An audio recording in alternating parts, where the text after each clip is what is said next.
Reemplazada por otra mujer y degradada dentro de su propia casa, María soportó en silencio los insultos de su suegra y la indiferencia de su marido.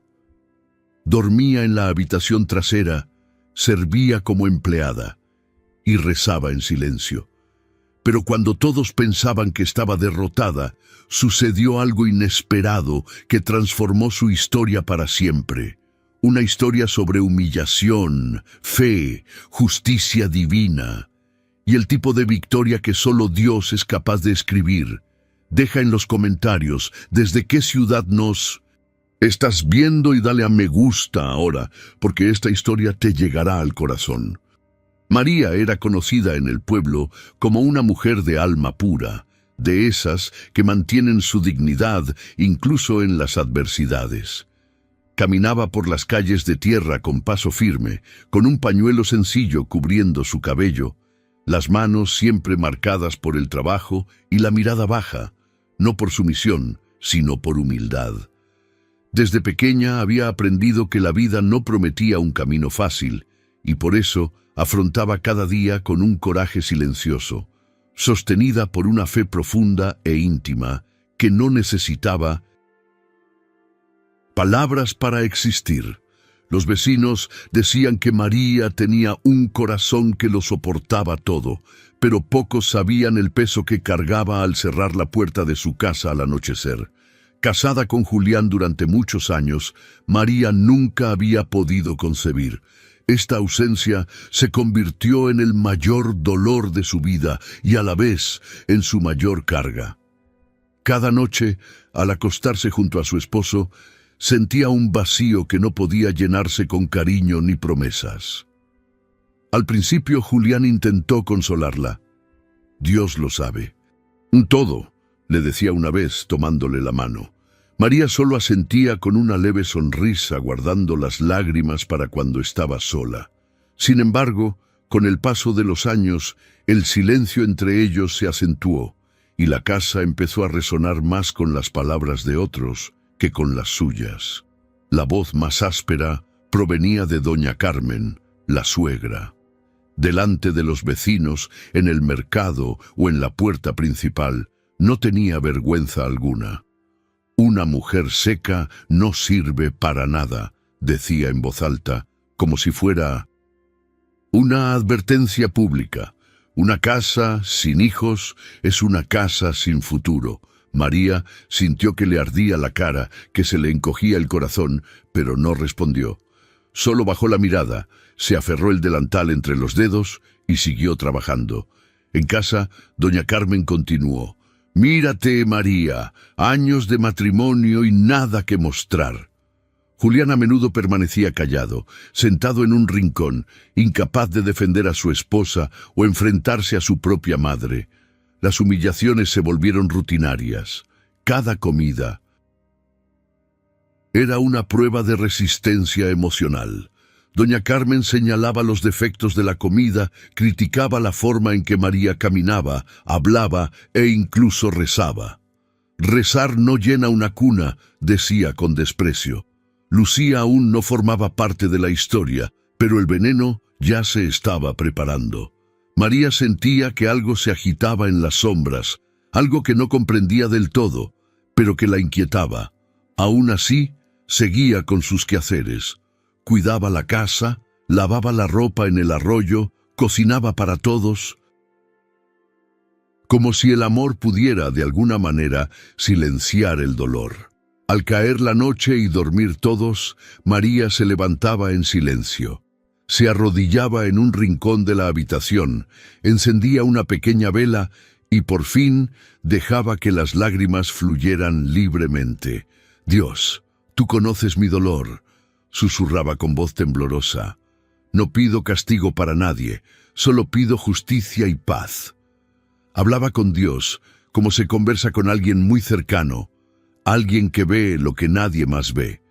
En ese diálogo íntimo encontró la fuerza para continuar, para no endurecer su corazón, para no devolver odio con odio. Una mañana temprano, tras escuchar otra discusión ahogada entre Julián y su madre, María sintió una opresión distinta en el pecho. No era solo tristeza, era una premonición. Algo se estaba decidiendo sin ella. Al acostarse de nuevo, miró al techo oscuro y se preguntó en silencio si este sufrimiento tendría un propósito mayor. Su fe le decía que sí, pero su corazón temblaba. Aún no lo sabía, pero mientras rezaba de rodillas, doña Carmen también tramaba en silencio, y ese plan estaba a punto de romperle el corazón a María para siempre. Doña Carmen no descansó hasta ver cómo su plan tomaba forma. Sabía que Julián era débil de voluntad, indeciso, y que solo tenía que presionar en el punto justo para doblegarlo.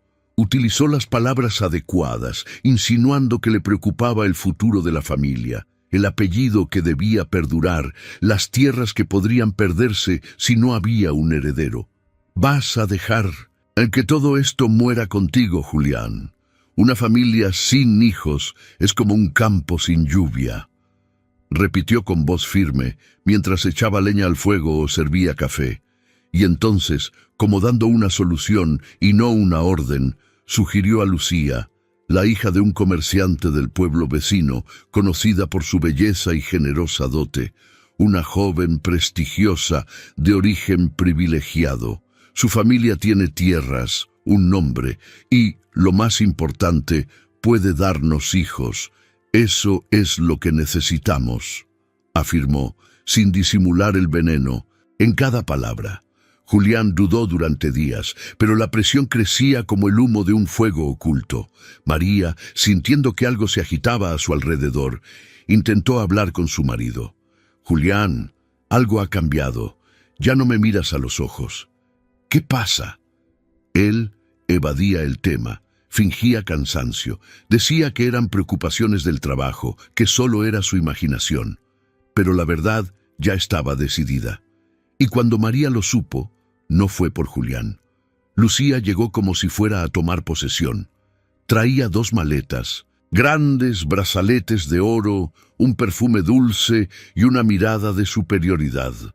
«Buenas tardes, soy Lucía», dijo con una sonrisa torcida, como si supiera exactamente el papel que había venido a desempeñar. María no lo entendió al instante. Miró a Julián esperando una explicación, pero él solo dijo en voz baja y avergonzado: «Es lo mejor para todos, María. Es lo que mi madre cree que es correcto. Nada más, ninguna disculpa, ninguna lágrima, nada. Solo la frialdad de una decisión tomada sin su consentimiento». El dolor que María sintió en ese momento no era solo por ser reemplazada.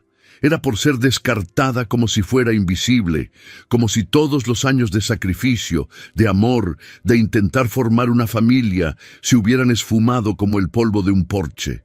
La casa, otrora su refugio, se había convertido en territorio hostil. La habitación de la pareja fue cedida a Lucía, quien la decoró con telas finas y muebles nuevos, como si quisiera borrar cualquier rastro de su exesposa. María fue relegada al pequeño cuarto trasero, donde antes se guardaban herramientas y sacos de maíz. Un colchón viejo en el suelo, una manta fina y el frío silencio que resonaba por la noche. Nadie la expulsó con palabras, pero sí con gestos, miradas, por la forma en que ahora la ignoraban en su propia casa. La rutina se había convertido en una tortura. María empezó a cocinar para los 3, sirviendo la mesa mientras escuchaba risas ahogadas provenientes de la sala. Lavaba la ropa con sus manos ya heridas y silenciosas, mientras doña Carmen elogiaba a gritos a su nueva nuera. Lucía, por su parte, parecía disfrutar del papel. Miraba a María como se mira a una criada. «Este plato de frijoles está soso. Será porque se te acabó el picante en la vida, ¿verdad, María?» Y soltaba una carcajada escandalosa mirando a Julián como esperando su aprobación. Él, falto de valor, simplemente bajaba la cabeza y fingía no oír. Las madrugadas seguían siendo el único momento en que María podía vivir sin ser juzgada. Seguía arrodillada en la oscuridad, incluso con el frío y el cansancio. Señor, si estás conmigo, muéstrame que no me olvidan. No permitas que me traten como polvo. Pero la respuesta parecía no llegar. Y aún así continuó, porque la fe no es un trato, es rendición. Pero ningún dolor fue mayor que aquella tarde en que mientras lavaba los platos en el fregadero, María oyó a Lucía reír a carcajadas en la sala. Imagínate, todavía se cree esposa, nos sirve como si eso fuera amor. ¡Qué tonta! El agua fría le corría por las manos a María, pero lo que le quemaba estaba dentro. Aún así no respondió. Solo se secó las manos en el delantal y volvió a lavar lo que quedaba. Porque cuando el alma está herida, el silencio se convierte en escudo. Y, en ese momento, María sintió que algo dentro de ella estaba cambiando. Los días se arrastraban como si el tiempo se hubiera detenido para María. Con cada amanecer, los pájaros parecían cantar menos, e incluso la luz del sol que se filtraba por la rendija de la ventana del cuarto trasero parecía menos cálida. Lucía ahora se sentía la dueña de la casa, paseándose de un lado a otro con sus vestidos floreados y su agudo ingenio. Doña Carmen, con su orgullo inflado por lo que ella llamaba justicia divina, pasaba las mañanas sentada en el porche, haciendo comentarios maliciosos sobre María, como si no estuviera a solo unos metros de distancia, escuchando todo mientras fregaba el suelo de la cocina con las manos y las rodillas, magulladas y marcadas de tanto arrodillarse. Naciste para servir, María, y mira, hay gente que ni siquiera sirve para eso, decía doña Carmen, mientras se limpiaba las uñas con un palillo. Lucía añadía con una sonrisa desdeñosa: tiene las manos de alguien nacido para la tierra, no para el oro. Mira esos dedos como raíces secas. Y reían juntas, sin molestarse en disimular su burla. Era como si humillar a María se hubiera convertido en un ritual doméstico, una práctica cotidiana de poder disfrazada de rutina. María no respondió, bajó la cabeza y continuó. Pasó el día de pie, limpiando, cocinando, lavando ropa en la tina del patio, mientras observaba a Lucía reclinada en una mecedora nueva que ella misma había ayudado a armar años atrás. Cada objeto de aquella casa tenía su propia historia: la estufa que habían comprado con esfuerzo, las tejas que ella misma había ayudado a erigir, el huerto que había plantado con sus propias manos. Ahora todo era el telón de fondo de su silenciosa humillación. A veces intentaba mirar a Julián a los ojos, esperando encontrar en ellos una chispa de remordimiento. Una señal de que el hombre con el que una vez había soñado envejecer seguía ahí, pero él lo evitaba. Cuando los insultos se volvían demasiado duros, simplemente se alejaba, se ocupaba de sus herramientas, fingía que necesitaba salir o se jubilaba temprano, como si esconderse fuera el único papel que sabía desempeñar. Una mañana, María intentó confrontarlo. Julián, así somos ahora. ¿De verdad crees que es justo lo que me están haciendo? No tuvo el valor de enfrentarla. No quiero problemas, María. Es demasiado tarde para cambiar nada. Y se fue, dejando solo el eco de su silencio. María sentía que se desvanecía por dentro. Ya no había espacio para los sueños, la belleza ni la esperanza, pero había fe. Y a ella se aferraba como un náufrago a la última tabla de un barco. Cada mañana, cuando la casa se dormía y el silencio volvía a ser seguro, se levantaba de su fino colchón, encendía una vela y se arrodillaba. En esa pequeña habitación sofocante, con olor a moho y soledad, sus oraciones cobraban fuerza. Señor, sé que me ves, lo sé. Aunque nadie más me vea, aunque me traten como una sombra, soy tu hija. No me dejes sola, dame una señal, lo que sea. No te pido que me saques de aquí, solo te pido que me devuelvas mi dignidad. Una mañana temprano, la vela titiló de forma distinta. No era el viento, porque las ventanas estaban cerradas. Era como si la llama respondiera a su corazón, como si algo invisible, sutil, comenzara a moverse en el silencio. No sabía qué era, pero lo sentía. Una paz ligera e inesperada llenó su pecho. Y por primera vez en mucho tiempo, María lloró no solo de dolor, sino de algo que parecía esperanza. Afuera, en el huerto olvidado que ella misma había plantado, uno de los árboles floreció fuera de temporada. Era una pequeña señal, casi imperceptible, pero cargada de significado. Mientras sus lágrimas corrían y tocaban el suelo de arcilla compacta, algo más grande que todas esas humillaciones comenzó a tejerse, no por manos humanas, sino por las manos de lo invisible. Y allí, en la más profunda oscuridad, María seguía de rodillas, sin saber que la respuesta ya había comenzado. Las conversaciones en las esquinas del pueblo se llenaban cada vez más de susurros sobre la situación de María. Los vecinos, mientras barrían las aceras o cuidaban a sus gallinas, intercambiaban miradas y palabras apagadas. Algunos negaban con la cabeza con tristeza, otros fruncían el ceño con miedo. Sabían lo que pasaba en esa casa, o al menos lo sospechaban, pero nadie se atrevía a llamar a la puerta ni a ofrecer ayuda. Doña Carmen era temida. Su palabra tenía peso, su familia tenía una historia y su dinero, aunque discreto, compraba silencios.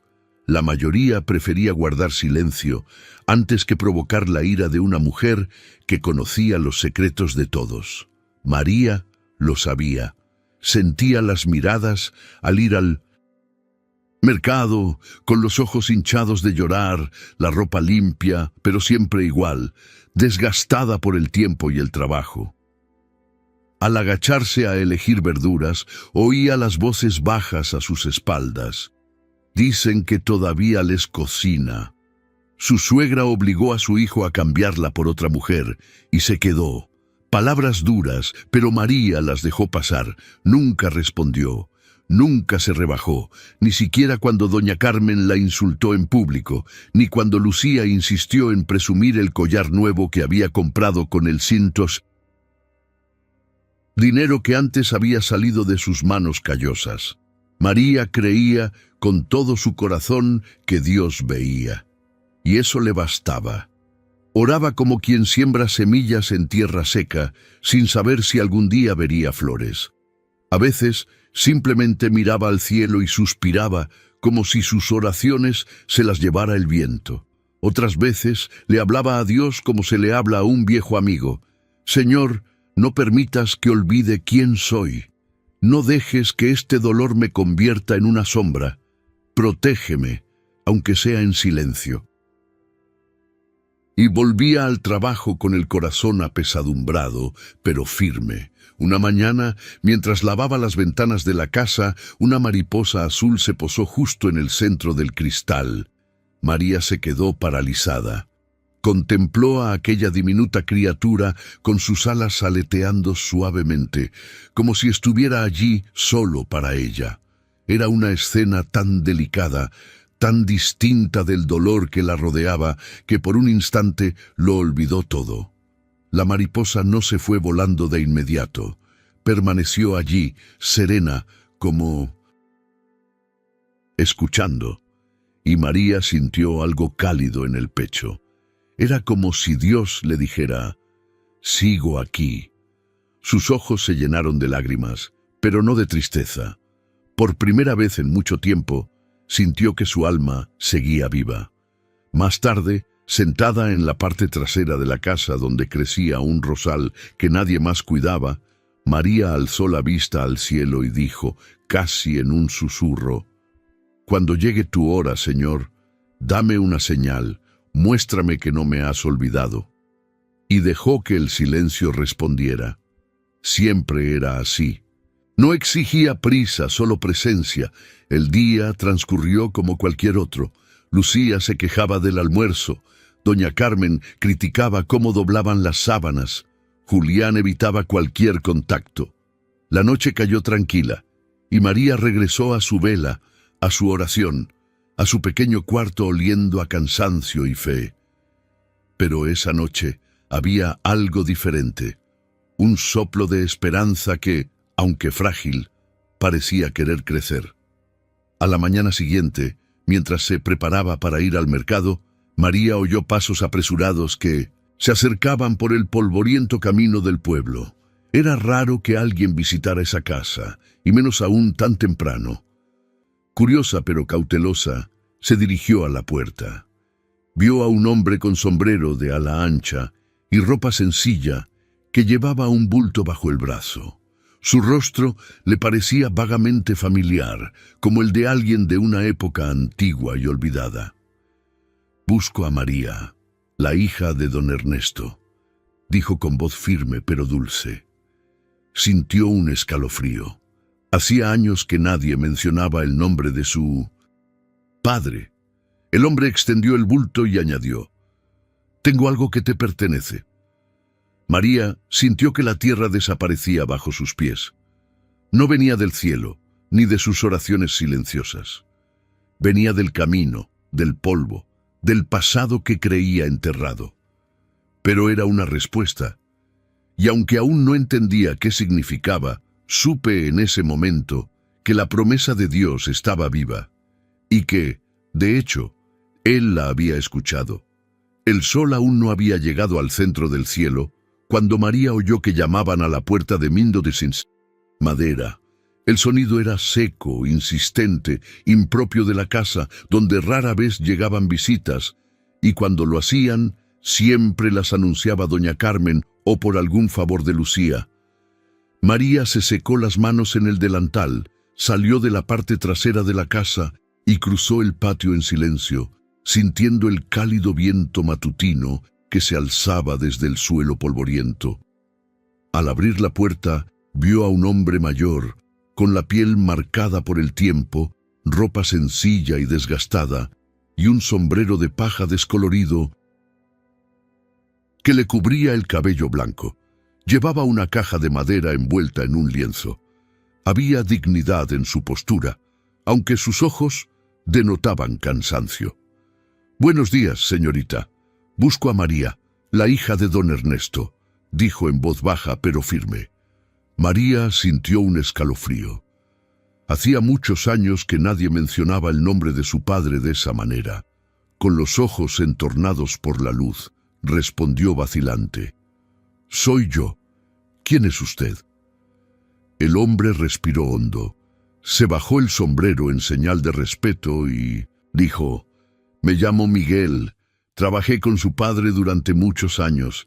Hicimos negocios juntos, administramos tierras y me confió algo antes de morir. Lo guardé todo este tiempo, esperando el momento oportuno para entregárselo». María tragó saliva con dificultad. Había ternura en el nombre de su padre, recuerdos que había guardado bajo llave para que perduraran. «Mi padre falleció hace más de 10 años», murmuró. Miguel asintió. «Sí, y antes de irse, te dejó esto».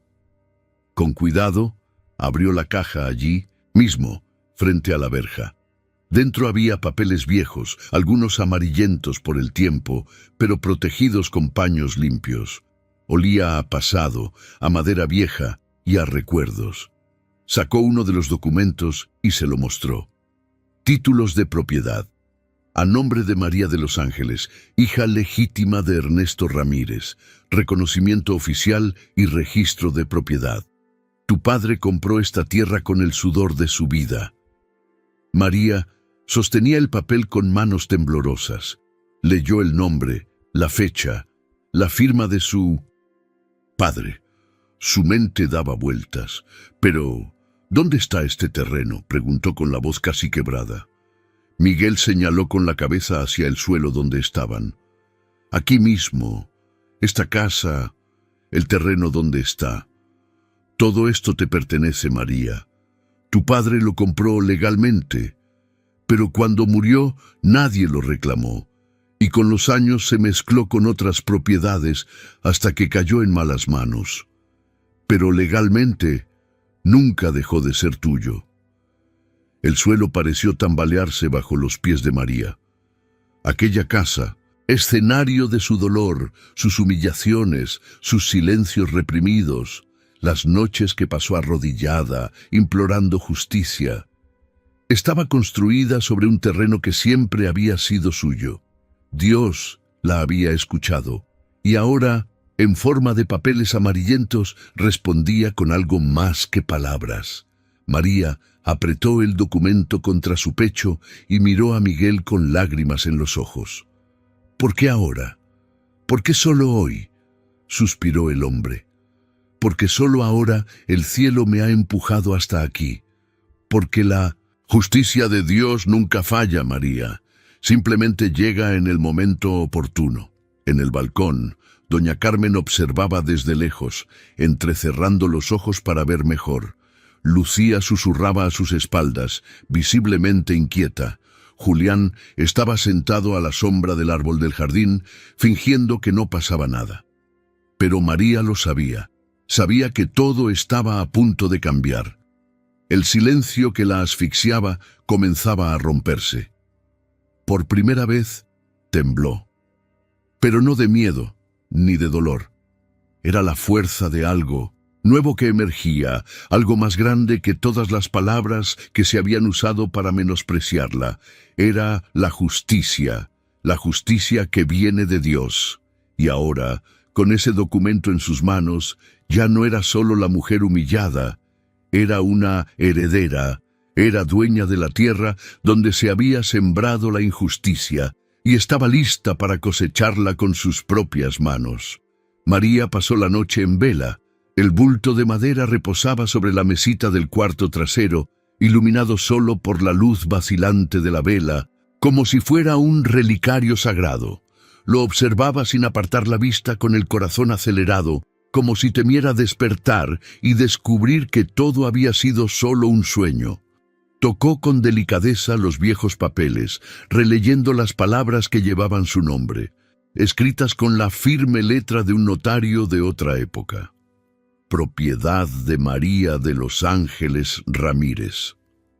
Era el nombre que su padre usaba cariñosamente cuando la llamaba de niña, y ahora aparecía allí como prueba viviente de que su historia no había sido borrada, solo dormida. A la mañana siguiente, aún con el corazón latiendo con fuerza, María enrolló cuidadosamente los documentos y caminó hacia el pueblo, rumbo al registro civil. El camino parecía más corto de lo habitual, como si sus propios pasos fueran apresurados. Al llegar, pidió hablar directamente con don Agustín, el notario, un hombre experimentado y respetado por todos. La recibió amablemente, ofreciéndole una silla. María explicó, en voz firme pero baja: «Estos papeles los tengo desde ayer. Me los dio un viejo amigo de mi padre. Necesito saber si todo esto es realmente cierto». Don Agustín examinó cada documento con atención, colocándose las gafas sobre el puente de la nariz y recorriendo los bordes con los dedos, como si leyera las huellas del tiempo. Guardó silencio unos minutos. Al terminar, alzó la vista hacia María y dijo con convicción: «No solo son ciertos, sino que siguen vigentes. Esta tierra te pertenece legalmente. Y lo que es más, nunca ha existido un acta de revocación ni de venta legítima». María aferró el rosario en el bolsillo de su delantal, conteniendo la emoción. «¿Y quién vive ahí ahora?», preguntó, aunque sabía la respuesta. «Por desgracia, alguien que no tiene ningún derecho. El hombre que se la vendió a tu marido nunca fue el propietario oficial. Era un ocupa sin registro. Esta propiedad, María, siempre ha sido tuya». La noticia se extendió con una velocidad que ni siquiera María esperaba. En el pueblo, una sola chispa bastó para encender las conversaciones, y esa revelación cayó como un trueno en un cielo seco. Los vecinos, que antes la miraban con reverencia, comenzaron a mirarla con respeto. Algunos incluso se acercaron a ella en el mercado, intentando entablar conversación, como si quisieran compensar años de indiferencia con un gesto tardío. María, dicen que heredaste las tierras de doña Carmen. ¿Es cierto? Ella simplemente sonrió discretamente, sin alimentar los rumores ni negarlos. Era como si su dignidad, sepultada durante tantos años, comenzara a brotar. En la casa que ahora se revelaba construida sobre mentiras, doña Carmen estaba desesperada. Al enterarse de que los papeles estaban en el registro civil, corrió allí, exigiendo explicaciones, intentando rebatirlos, levantando sospechas sobre la autenticidad de los documentos.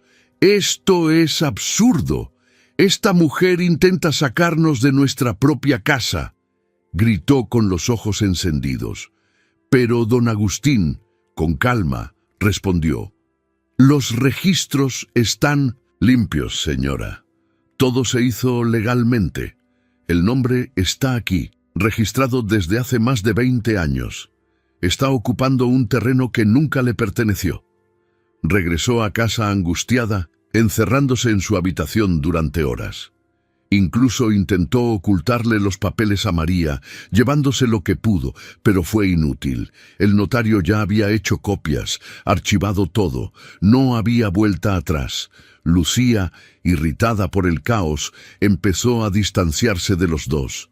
«Esto se ha convertido en una telenovela barata. No vine aquí a vivir el drama de una pobre fingiendo ser rica».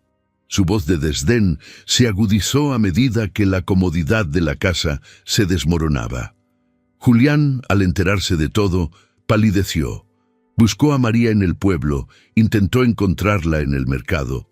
Fue a la iglesia. Cuando por fin la vio de pie junto al puente de madera donde solía lavar la ropa, intentó hablar. María no lo sabía. Si tan solo lo hubiera imaginado. Ella lo miró serenamente, pero sin sonreír, sin suplicar. «Ahora lo sabes, y basta», y se dio la vuelta, porque donde antes había clamor, ahora había silencio. Un silencio que llevaba la fuerza de todas las oraciones respondidas. Julián regresó a casa con los hombros encorvados y el rostro desencajado, entre vergüenza y desesperación. La noticia ya se había extendido por todo el pueblo. María era la legítima dueña del terreno. Los vecinos murmuraban a viva voz en la carnicería, la panadería e incluso en la plaza del pueblo. Algunos señalaban, otros susurraban, y muchos negaban con la cabeza como si siempre hubieran sabido que la injusticia algún día se volvería en su contra. Julián, antes indiferente, ahora sentía el peso del juicio que provenía no solo de la calle, sino también de su propia conciencia. Fue al anochecer, cuando el cielo ya empezaba a teñirse de naranja y el olor a leña quemada impregnaba el aire, que se armó de valor. Llamó a la puerta de la casa donde vivía María, una casita sencilla a las afueras del pueblo, alquilada por una pareja de ancianos que conocían su historia y le ofrecieron cobijo sin hacer preguntas. María abrió la puerta con calma, con un paño de cocina en las manos y una expresión firme. Julián dudó, respiró hondo y dijo: «Sé que me equivoqué, sé que te fallé, pero no podemos olvidar todo esto, al menos por todo lo que hemos pasado». Ella lo miró un buen rato. No había rabia en su mirada, solo claridad. «No viniste por mí, Julián. Viniste por miedo a lo que estás perdiendo. Si hubiera sido por amor, me habrías escuchado cuando aún hablaba».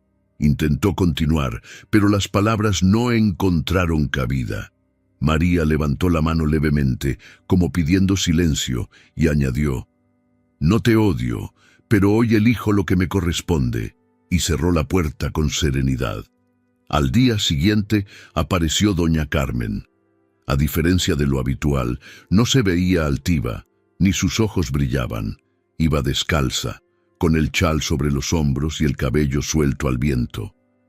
entró por el patio de la casa de María y se arrodilló en el suelo justo frente a la puerta trasera. Lloraba con el rostro vuelto hacia el suelo, golpeándose el pecho con las manos abiertas. «Perdóname, hija mía, perdóname. Solo quería lo mejor para mi hijo, pero fui ciega, fui cruel, te destruí, y ahora veo que también me destruí a mí misma». María, que lavaba ropa en la tina, se detuvo y guardó silencio. La escena era intensa, pero ya no la conmovía. Podía ver claramente que la súplica no provenía de un remordimiento sincero, sino de la desesperación. La máscara de doña Carmen finalmente había caído, y solo quedaba el peso de sus propias decisiones. María no respondió. Simplemente reanudó el fregado del paño húmedo, dejando que el agua arrastrara otro vestigio del pasado. No buscaba venganza. Nunca quiso ver a nadie destruido, ni ocupar un lugar de honor a costa del sufrimiento ajeno. Pero había algo en su interior que ya no podía ignorar. La necesidad de justicia, de respeto, de recuperar todo lo que le habían arrebatado. Con el apoyo de don Agustín, el notario y la documentación ya autenticada, María presentó la solicitud oficial de reposesión. El proceso fue breve, los registros estaban claros, el caso era sólido, y en 30 días el juez del distrito vecino firmó la orden. María de los Ángeles Ramírez debía reclamar su tierra. Ahora era, ante la ley y ante Dios, la única y verdadera dueña de esa casa. Al recibir la noticia, María no la celebró con gritos ni lágrimas. Simplemente cerró los ojos, respiró hondo y dio gracias en silencio. Esa noche, caminó hasta la puerta de su antigua casa y observó desde lejos. Las ventanas aún estaban iluminadas, las voces se ahogaban tras el muro, pero para ella ya no había nada que la detuviera. Regresó a casa y comenzó a organizar sus cosas. Curiosamente, fue en la misma habitación donde había llorado tantas noches, en el pequeño cuarto trasero, entre el olor a moho y la soledad, donde se sentó a empacar. Pero ahora, no por derrota. Era una mujer diferente, doblando la ropa y guardando sus pocas pertenencias en la maleta. Una mujer alentada por la fe, guiada por la dignidad y sostenida por una justicia que no provenía de manos humanas, sino de un Dios que todo lo ve, incluso en silencio. María no alzó la voz, no gritó, no dio portazos. No quería revivir el mismo dolor que había cargado durante tantos años. Cuando llegó oficialmente la orden de desalojo, simplemente juntó los papeles en una carpeta, se dirigió a la habitación donde doña Carmen cosía en silencio, y Julián leía el periódico y anunció con la calma de quien finalmente respira hondo: «Me voy mañana. Solo vine a entregar esto. La casa volverá a estar a mi nombre. Pero no quiero guerra. Solo quiero paz».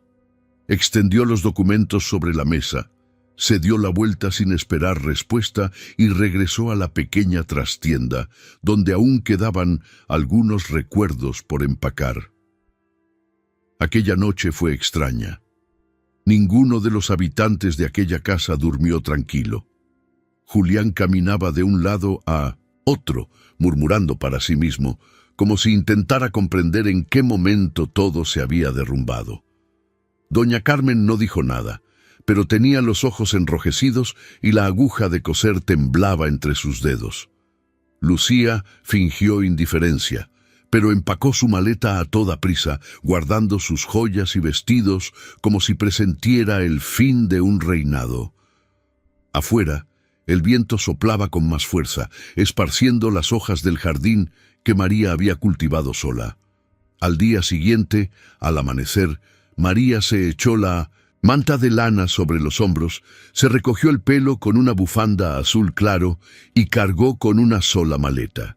Llevó solo lo esencial, algo de ropa, sus documentos, una vieja fotografía de su padre y el pequeño rosario que la había acompañado desde pequeña. Antes de cruzar el portón, contempló la casa una última vez, no como quien la extraña, sino como quien cierra un capítulo.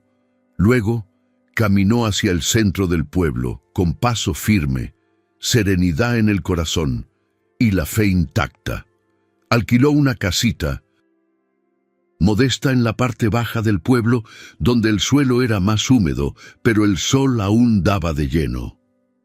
El huerto, abandonado durante años, estaba cubierto de maleza, pero María vio allí un potencial que nadie más pudo. Empezó a limpiar el terreno con sus propias manos, removiendo la tierra dura, sembrando semillas que había traído del huerto de su padre. Fue como volver a sus raíces, pero ahora con la sabiduría del dolor. Plantó cilantro, lechuga, tomates, ruda, menta y también margaritas que florecieron incluso en tierra seca. Al principio, pocos prestaron atención, pero con el paso de los días, el patio trasero empezó a cambiar. El verde volvió, los tallos crecieron y las coloridas flores llamaron la atención de los vecinos. María empezó a cosechar las verduras muy temprano y a llevarlas al mercado, con cestas de mimbre que decoraba con telas sencillas. Sus productos eran frescos y el aroma a albahaca se extendía por los puestos. Las mujeres del pueblo empezaron a acercarse. Primero por simple curiosidad, luego por respeto. «Estas hojas parecen más vivas que las demás», dijo una señora. «Sabe a buen hogar», dijo otra. Pero lo que realmente las atrajo fue algo invisible, la presencia de algo divino tras esa sencillez. Los niños pasaban por la casa de María y se detenían a contemplar el huerto. Ella les ofrecía ramitas de romero, les enseñaba a sembrar frijol y algodón, y les contaba viejas historias que había oído de su padre. Y poco a poco, su figura se fue, consolidando en la comunidad. Ya no era la esposa humillada, era María, la mujer que había resurgido con fe, trabajo y silencio. Incluso quienes antes le habían dado la espalda, ahora la recibían con respeto. Una mañana, un señor del pueblo, sentado frente a la tienda de comestibles, le comentó a otro: «María ha vuelto a florecer, como la tierra después de la lluvia. Hay cosas que solo Dios puede explicar». Y así, incluso sin buscar reconocimiento, fue admirada. No por lujo ni por estatus, sino por la serena fuerza de quien triunfa sin pisotear a nadie. Pero lo que la vida aún le deparaba era más grande que cualquier campo florido, y venía, en pasos silenciosos, por el mismo camino por donde María una vez partió, con las manos vacías y el alma llena de promesas. El cielo estaba despejado esa mañana de domingo, y la plaza central del pueblo estaba más concurrida de lo habitual. Era el día de la misa al aire libre, una tradición que reunía a residentes de todas las edades bajo la sombra de los antiguos mangos. Las sillas de madera estaban alineadas en filas y se había instalado un sencillo altar sobre una mesa cubierta con manteles blancos. María llegó temprano, como siempre, con el vestido azul que ella misma había cosido y el cabello recogido con una discreta cinta. Se sentó atrás, prefiriendo observar en silencio. Ya no era la mujer retraída de antaño, pero aún conservaba la costumbre de quien ha aprendido a mirar el mundo con cautela. Fue durante la homilía que su mirada se cruzó con la de Ignacio. Él estaba unas filas más adelante, ayudando a una señora mayor a acomodarse en su silla. Tenía el pelo canoso, el rostro curtido por el sol y una mirada firme pero serena. María se dio cuenta de que no era de por aquí, o al menos no era una presencia habitual. Al terminar la misa, todos empezaron a dispersarse, algunos en silencio, otros comentando pasajes del sermón. Ignacio, Al notar que la señora a su lado necesitaba apoyo, la condujo a un banco a la sombra. María se acercó instintivamente y le ofreció un vaso de agua que llevaba en su bolsa de paja. «Gracias», dijo, aceptando el gesto con una sonrisa contenida. «Este pueblo tiene un corazón escondido en su gente discreta, ¿verdad?» María asintió levemente. «Aquí a quienes hablan en voz baja se les escucha más», dijo Ignacio con una risita suave.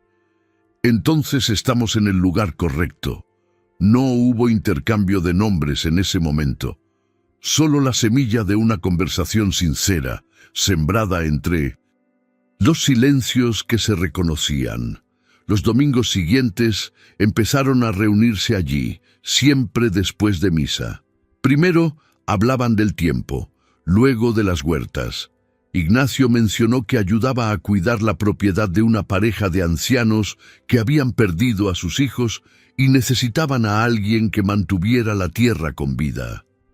«No tengo mucho, pero mis manos aún saben trabajar», dijo.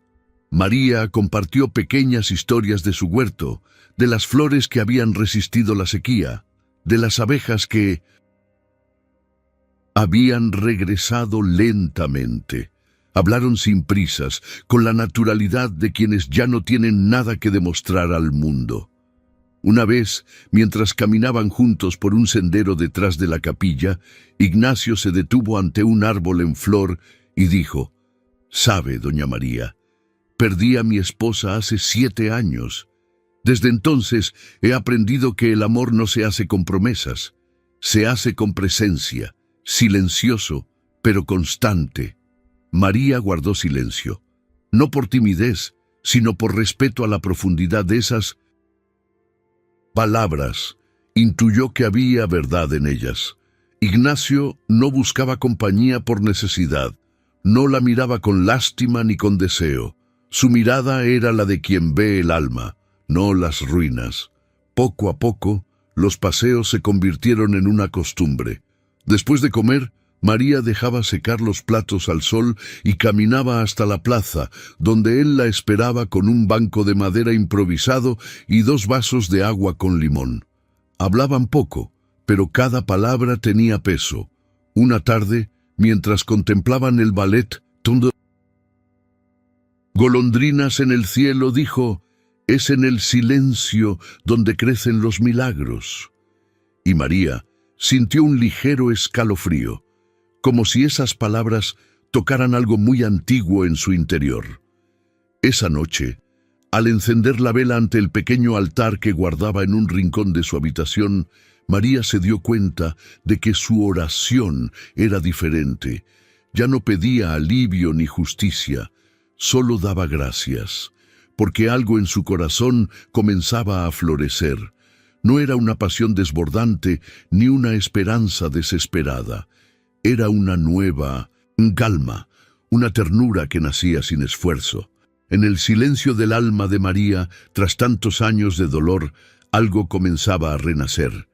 Y ella, por primera vez, no temió este nuevo comienzo. Simplemente lo recibió con los brazos abiertos.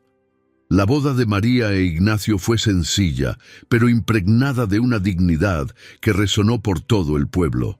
Se celebró bajo el mismo árbol de mango donde se habían celebrado tantas misas, entre flores de su propio jardín, asientos improvisados hechos con fardos de paja y sonrisas sinceras de los pocos invitados. Ignacio, con un traje claro y mirada serena, tomó la mano de María con firmeza, como si sostuviera algo sagrado. Llevaba un vestido blanco de algodón, bordado a mano por una vecina, y sus ojos reflejaban la paz de quien no ha esperado un esposo, sino a su alma gemela. Y cuando se dieron el «sí quiero» ante el sencillo altar, no hubo lujo, pero sí bendición. La noticia corrió por el pueblo como agua sobre tierra agrietada. No tardó en llegar a oídos de Julián y Lucía. Al principio no quería creerlo. Luego, al confirmarlo, permaneció inmóvil durante horas, sentado en el mismo banco donde solía tomar su café en silencio. Lucía, en cambio, no ocultó su incomodidad. Así que ya está. La mujer a la que tu madre humilló ahora es objeto de rumores en todo el pueblo. No voy a quedarme en esta casa apestando a vergüenza. Y se fue a la mañana siguiente, llevándose consigo sus últimas pertenencias.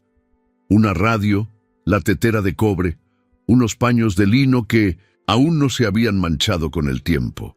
Días después, doña Carmen enfermó. Su salud había sido frágil, pero ahora parecía desmoronarse por completo. Sin Lucía a quien manipular, sin María a quien humillar, y con Julián silencioso como una pared vacía, su presencia había perdido su antiguo peso. Pasaba los días tumbada, murmurando sobre el pasado, mirando por la ventana como esperando una visita que nunca llegaría. Julián, solo, empezó a vender leche en el mercado. La vida, que antes giraba en torno a las decisiones de su madre, ahora consistía en cargar cubos en las mañanas frías y esperar las monedas que apenas alcanzaban para el pan. Llevaba el peso del arrepentimiento en los ojos, pero no hablaba de ello. Era demasiado tarde para discursos. Los vecinos, antes indiferentes, comenzaron a comentar con lástima. Algunos esperaban que María aprovechara la oportunidad para devolver las humillaciones, o al menos ignorarlas fríamente. Ahora podría reírse últimamente, decían. Podría pisotearlos como ellos la pisoteaban a ella. Pero María no se dejó convencer por estas ideas. Continuó con su rutina serenamente, cultivando sus hortalizas, cuidando el huerto, asistiendo a misa, viviendo con dignidad junto a Ignacio. No había una palabra de venganza en sus labios, no había deseo de venganza en sus ojos. El alma que una vez había sufrido ya no sangraba. Había sanado. Una tarde nublada de lunes, María preparó una canasta. Colocó en ella verduras frescas del huerto, una hogaza de Mindosich, pan que había horneado esa mañana, un frasco de mermelada de guayaba y una botella de leche. Lo cubrió todo con un paño limpio y caminó hacia su antigua casa con paso firme pero discreto. No tocó. Simplemente dejó la canasta en el banco del porche, ajustó el paño para que no se ensuciara y se fue sin mirar atrás. Sin nota, sin nombre, solo silencio. Horas después, Julián salió y vio el regalo. Se quedó allí un rato, con la cesta en la mano, intentando comprender. Llamó a su madre, pero ella dormía. Se sentó en el escalón de la entrada, abrió la tapa y encontró el pan aún caliente. Lo tocó con manos temblorosas y, por un instante, olió el pasado. Un pasado que, por mucho que lo intentara, no podía borrar. En ese momento, los ojos de Julián se llenaron de lágrimas, no de tristeza, sino de algo más profundo, la certeza de que había perdido mucho más que una mujer. Había perdido la oportunidad de ser un mejor hombre. En casa, María preparaba la cena junto a Ignacio. No dijo nada, porque cuando Dios sana el alma, la venganza ya no tiene cabida. El silencio, en esa etapa de fe, se hace más fuerte que cualquier ajuste de cuentas. No corrige el pasado, pero transforma el corazón. Y eso, María lo sabía, era lo que realmente importaba. La boda de María e Ignacio se celebró bajo la generosa sombra de una vieja higuera en el campo que bordea el pueblo. No hubo lujos ni promesas exageradas. Solo la pureza de un nuevo comienzo que floreció con raíces profundas. El árbol, que durante años había servido de refugio a pájaros y agricultores cansados, ahora presenció una unión silenciosa y bendita. Los niños del pueblo, con coronas de flores en el pelo y voces suaves, entonaron canciones de fe y esperanza, mientras los vecinos se reunían a su alrededor, no solo como invitados, sino como testigos de una cosecha sembrada durante mucho tiempo. María vestía de blanco, pero no del blanco de los salones de baile. Su vestido era de lino sencillo, bordado con pequeñas flores en los puños y el dobladillo, cosido por las manos de una vecina viuda como muestra de gratitud. Ignacio llevaba una camisa de algodón y pantalones de lino ligero, con las mangas arremangadas, como alguien siempre listo para trabajar. Al intercambiar votos, no se prometieron riquezas ni juraron eternidad. Simplemente se miraron a los ojos y dijeron: caminaremos juntos, con el corazón en paz y las manos abiertas para servir. Tras la boda, la vida tomó un nuevo ritmo, más tranquila, pero también con más propósito. María, que siempre había soñado con tener hijos pero nunca los había dado a luz, abrió su hogar y su corazón a dos niñas huérfanas del pueblo. Las pequeñas, hermanas inseparables, habían perdido a sus padres en un accidente de tráfico y estaban bajo el cuidado temporal de un pariente lejano. Una tarde, María las vio sentadas en un banco del parque, una peinando suavemente el cabello de la otra con los dedos. Algo en su corazón se conmovió de inmediato. Esa noche habló con Ignacio.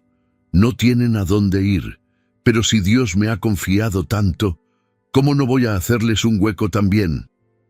Ignacio simplemente sonrió y dijo: la casa es tuya, María, y todo lo que es tuyo, bienvenido sea. Con el tiempo las niñas empezaron a llamar a María mamá con naturalidad.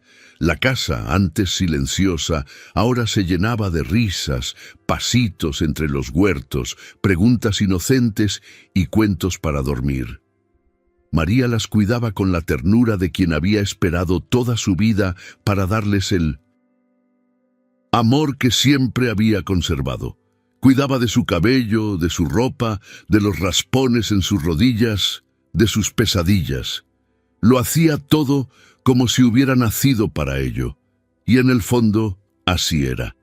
Pero no fue solo su casa la que prosperó. La antigua tierra heredada de su padre, la tierra que había sido escenario de dolor, ahora se transformaba en abundancia. Ignacio ayudaba a arar la tierra. Los vecinos aportaban semillas y herramientas, y en pocos meses la zona se convirtió en un huerto comunitario. Las cosechas eran abundantes y todos los alimentos que excedían las necesidades de la familia se distribuían entre los más pobres del pueblo.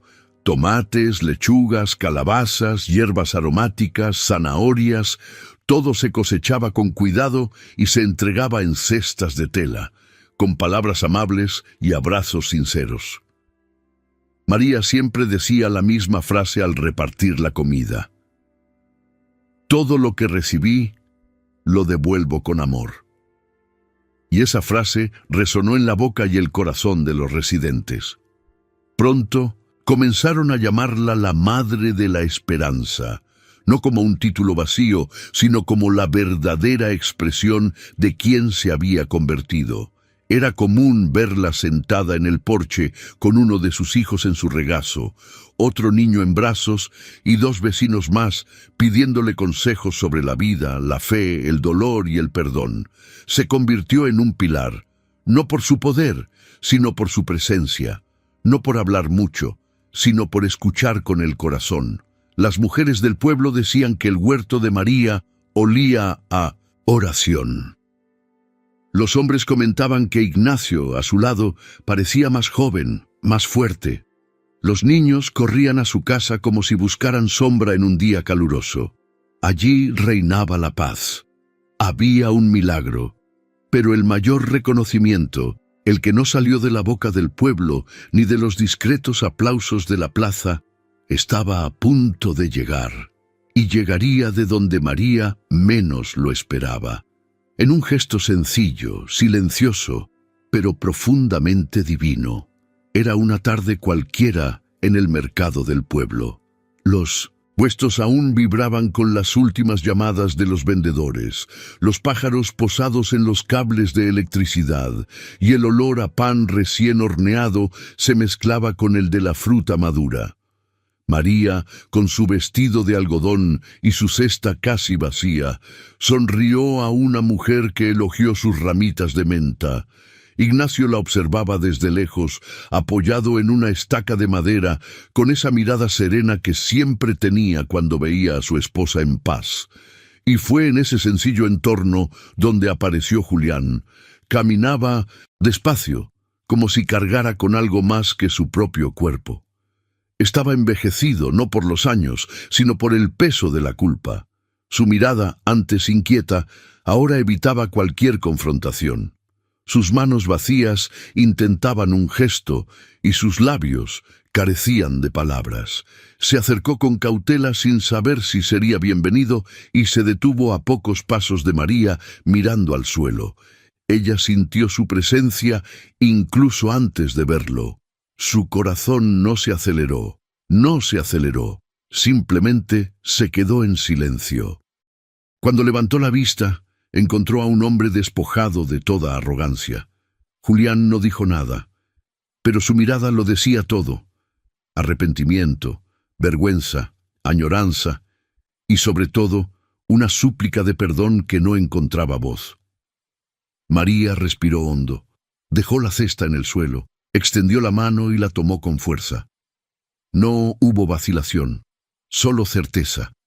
Lo miró directamente a los ojos y dijo: «Perdoné el día que aprendí a confiar solo en Dios». Y en ese instante, algo entre ellos se rompió. Un viejo vínculo, corroído por el dolor, finalmente se rompió, no por venganza, sino por compasión. Juliana sintió con los ojos húmedos y se alejó en silencio. María simplemente observaba, serena. Ignacio se acercó poco después y al ver su expresión simplemente le tocó el hombro, como si lo comprendiera todo sin necesidad de preguntar nada. Unos días después, María recibió una nota de una de las chicas del pueblo. Era de doña Carmen. «Ven, si puedes, estoy cansada». No había formalidad, ni amenazas, ni orgullo, solo una frase breve y vulnerable. María reflexionó un momento, se lavó la cara, se cambió de ropa y caminó hacia la vieja casa, aquella donde había llorado tantas noches, donde la habían herido y humillado, pero también donde Dios había comenzado a sanar su alma. La puerta estaba entreabierta y el aroma a hierbas antiguas aún flotaba en el aire. La habitación parecía más pequeña. Los muebles eran los mismos, pero carecían de su brillo. En la trastienda, acostada en una cama sencilla, estaba doña Carmen. Su rostro estaba pálido, sus ojos hundidos, pero aún conservaba algo de la mujer fuerte que una vez gobernó aquella casa.